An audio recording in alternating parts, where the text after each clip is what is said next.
Good morning, Bucknutters. It's Tuesday, August 25th, 2015. I am Dan Rubin. This is the Bucknuts Morning 5-ish. So much going on in the world of the Ohio State Buckeyes, we had to bring in the inimitable one, Duane Long, to share his opinions on all things Buckeye. Duane, in the capital city of Columbus, how are you feeling today, brother? Oh, it's a beautiful day, and we're off to a good start, and we're closer to football season. Every day we're getting closer, and that is a good thing. No doubt. In fact, the weather has been so good in the Gem City here in Dayton. It reminds me of a popular line of Mr. Bucknuts that if the weather was this nice every day, 800,000 people would live here. And by the way, 800,000 people do not live here. The weather is much better than it is, so we will enjoy it. But we will talk Buckeyes. Kind of a current events wrap-up. We're going to go through a lot of things, kind of some short-term, some looking at the season on a whole, and just get Duane's opinion on it, maybe share some opinions back and forth. The first thing, Duane, the low-hanging fruit, Joey Bosa.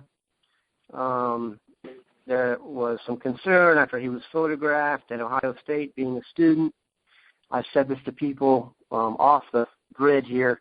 I happen to be part of someone who went and dropped off my niece who's a junior at Ohio State on Thursday, and the idea that anybody would get a citation for anything based on what I saw is miraculous. But Joey Bosa, much ado about nothing or concerned?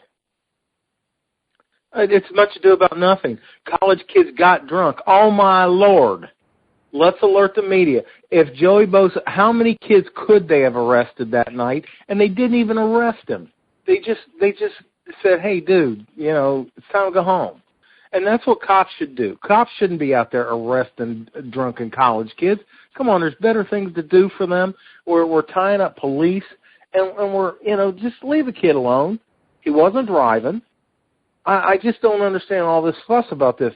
If not for the climate right now, which is fans have really generally had enough of seeing athletes in the paper for the wrong reasons, all over the internet for the wrong reasons. That has something to do with it. This appears to be going to blow over. I just don't know how that you can punish a kid. I thought he could be punished for this. I thought it would just be a send a message thing. They can get away with it because of the schedule. Virginia Tech is the only game that Joey Bosa would have been maybe needed for. I still think we're going to roll those guys. But the first four games, you can just season some young guys. And I thought maybe they would send a message. Just, as I said, the climate is such that fans want to see some more discipline. And it's not just at our school, it's all schools. We're hearing about the Dalvin Cook incident where he was found not guilty of punching a girl. We got all this mess going on, and it does something to the sports for us when these athletes are just being people it's hard to like other than what they do on the field. So, I thought maybe they would try to send a message and, say, hey, we're not tolerating this kind of stuff. I'm actually glad they didn't. I did not want them to. I didn't think it merited it. I just thought they would. So it looks like it's going to blow over.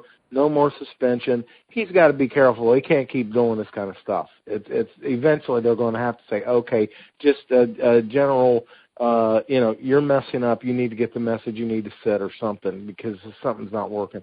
But I'm glad that this looks like it's going to blow over. It just was much ado about nothing. I think for Joey Bosa, this is just another example, and it's really for the whole team, I would hope, of life in the fishbowl.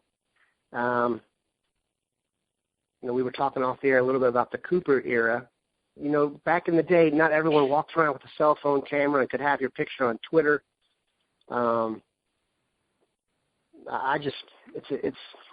It's crazy. It's more a sign of the way the media is now and just the opportunity for people to take so many pictures. So we're part of that. Who knows, we maybe should have handled it a different way. We're learning, too, in this new media era. Let's get back on the field to the stuff we really like to talk about. Urban had a very cool press conference the other day. For anyone who hasn't seen it, not the one from yesterday, but earlier in the week where he addressed all the concerns he had about the team. He went into detail. He was asked if he had any concerns about the team, or there was concern, being a strong word, unsettled spots, and he said interior defensive line. So we already kind of knew that. is there another spot on the team right now that concerns you? Another position group, even one spot that concerns you other than interior defensive line? We've got no reliable backup tight end. Dan, we run two tight end sets. It's just part of the way it's part of the offense. Urban Meyer runs his power spread, and he goes to two tight ends, and I don't know if we got a second guy. We got a couple of rookies, and we got a guy who I don't know what's going on with Marcus Baugh. I don't think Marcus Baugh knows what's going on with Marcus Baugh. He's unreliable. He's not a guy we can depend on, and that is a concern. That takes some things out of the playbook if he's not able to do his job, and the young guys aren't ready for it yet. That is my only other concern is just backup tight end. Vanette's fine. I think he's going to be an NFL football player. Ball should be, but so far he has not done anything to live up to being the number one ranked tight end in the country coming out of high school. So, it changes things when you don't have two tight ends. We don't have fullbacks on this roster, so it isn't like, you can say, well, we'll try to get that block executed with a fullback. You don't trust that kind of block to, a back or to a receiver. It's got to be a big guy. It's got to be a tight end or fullback. Well, I don't know if we've got two tight ends. I know we don't have a fullback, so that is my concern, my other concern. My hope with Baugh is that everyone knows guys like this. Anybody who played sports knows guys like this. Some guys just aren't good when they're not going to play. And my hope is just a taste. He gets a taste, and it inspires him because, like everybody else on the roster now, the talent is not the issue with Marcus Baugh. You aren't the number one rated tight end, in the country and then perform in a state like California if you don't have talent. Yes, he's had some trouble adjusting to college life, but like I said, I hope he's one of those guys who, when he gets a share of the spotlight, it kind of wakes him up. We have gamers. Some guys are just, not good practice players, and they show up in the game and they're outstanding. I mean, we always called them gamers in my time, and maybe he's that. I don't know. It's just the only other concern I have. Backup tight end, number two tight end, let's say.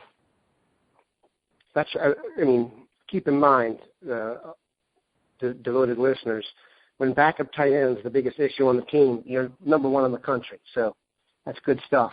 But here's a question. When the Buckeyes leave Blacksburg, who will be the newest household name among Buckeye fans? I'm going to say Noah Brown. I think Noah Brown, I just kept hearing his name coming up. He was always that physical specimen that if he took to the change, and he did play some receiver in high school too. Let's keep that in mind. If he took to the change, he's what you want out there. A big athlete, cornerbacks looking at this guy and going, why isn't this guy closer to the line of scrimmage? That's what you want out there. You want the A.J. Greens. You want the Julio Joneses.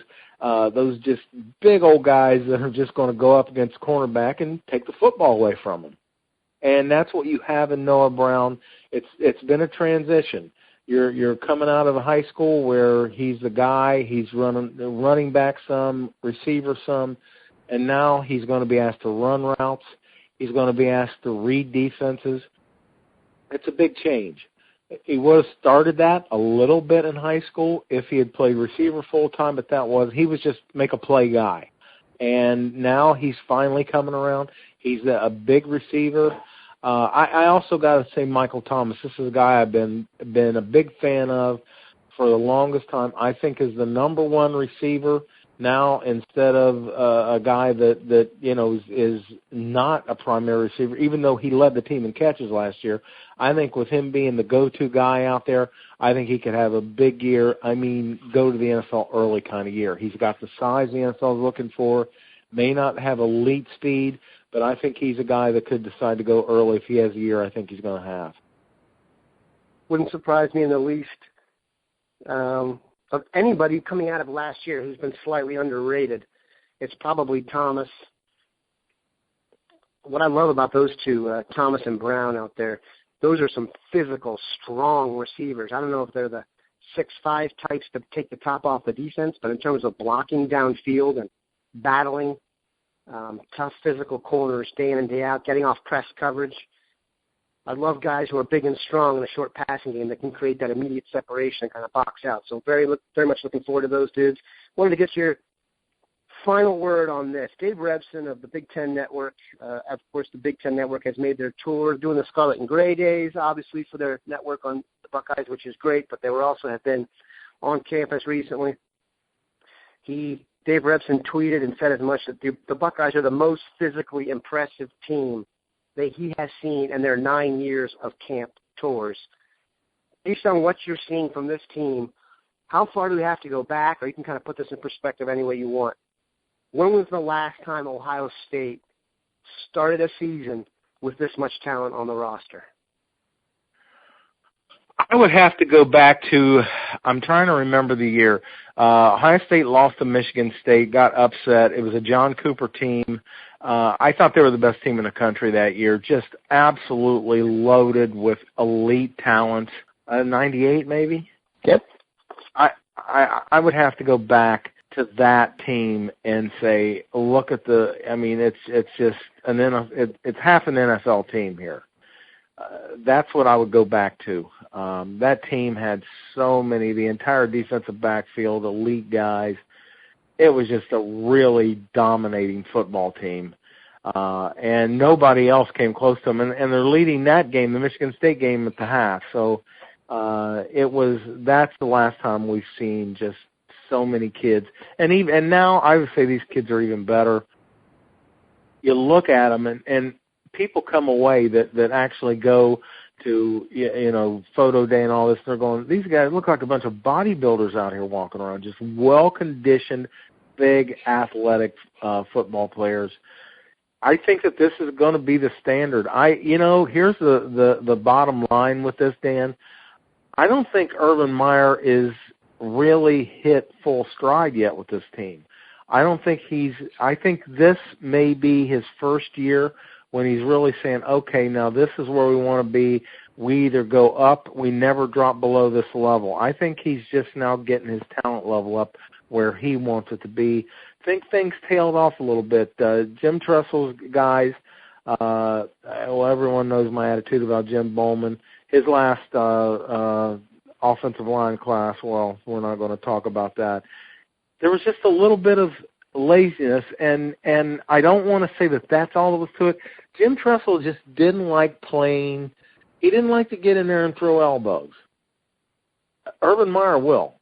Jim Tressel was a good old college guy, and he was a father type to these players, and that's how he treated the recruits too. And there was no pressure, and he wasn't out, running around the country going to Texas and California and wherever, Nevada. We just offered a kid from Nevada. He wasn't out there doing that. He just did not have that. He was going to build his teams off Ohio kids and try to add a few talents from other parts of the country. Urban Meyer goes at it, a completely different attitude. The nation is his backyard. This is Ohio State. You should feel honored that I'm coming to your house. That's his attitude about it. We'll go to Texas and compete against Texas. We'll go to Florida, compete against Florida, Florida State, and Miami. Urban Meyer does not care. Every kid out there should want to come to Ohio State is his attitude, and I'm going to go get them. So it's just him, just a change in attitude, bringing in the best of the best, not settling for an Ohio kid when he can go to Oklahoma and try to get a kid. That's just the way Urban Meyer's doing things, and you're seeing it just in the raw physical talent that these kids are coming in with, just a different level of athlete. Listen, I could not agree more. I've said this, and we can end it on this. I think this is really the year of the Buckeye. There's not going to be a break in Ohio State glory here for a while. I've been very clear. I think J.T. Barrett's going to win the Heisman. I think they're going to go undefeated and win the national championship again. Keep in mind, last year we had a little bit of a break then with the NFL draft because all our guys were young. Excuse me. Not all of them, but they're going to have 8 guys in contention to be first-round draft picks next year. The amount of coverage they're going to get off that on the piggyback of back-to-back national championships, with the rock star coach they have, with the recruiting classes they have coming in, I think you're going to have, at least in my lifetime, the zenith for where a football program can become in terms of their outlook and such. So don't mean to end it on a positive note there. Good gracious.